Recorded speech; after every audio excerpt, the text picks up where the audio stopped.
Hello everyone. ఈ వీడియోలో నేను ఎన్‌హెచ్‌ఎస్ సిస్టమ్ గురించి కొంచెం ఇంపార్టెంట్ ఇన్ఫర్మేషన్ అనేది ఇద్దామనుకుంటున్నాను. మెయిన్‌లీ ఏంటంటే మన తెలుగు వాళ్ళు చాలామంది యూకేలో ఉండుంటారు. సో చిన్న చిన్న పిల్లల్ని తీసుకొచ్చుకొని కూడా ఇక్కడ ఉంటారు. సో వాళ్ళకేమైనా హెల్త్ కేర్ రిలేటెడ్ ప్రాబ్లమ్ వస్తే వాళ్ళకి ఏం అర్థం కాదు. సో మెడిసిన్‌కెళ్తే చాలా అంటే చాలా ఎక్స్‌పెన్సివ్ ఉంటాయి ఇక్కడ మెడిసిన్. అండ్ వీళ్ళకి తెలిసిన విషయం ఏంటంటే ఎన్‌హెచ్‌ఎస్ మాత్రం ఫ్రీ అని మాత్రమే తెలుసు. చాలామందికి తెలియదు నాకేం తెలవదు. మెడికేషన్ అనేది ఫ్రీగా ఉంటుందని. సో ఎవరెవరికి మెడికేషన్ అనేది ఇక్కడ ఫ్రీగా వస్తుందో నేను ఈ వీడియోలో చెప్పబోతున్నాను. చెప్పు, ఏదో ఏదో ఒకటి చెప్పు.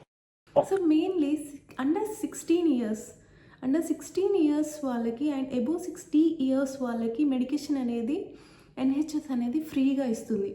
సో వాళ్ళకి ప్రిస్క్రిప్షన్కి ఎలాంటి ఛార్జ్ పే చేయాల్సిన అవసరం లేదు. మీరు ఏ ఫార్మసీకి వెళ్ళినా మీరు గనక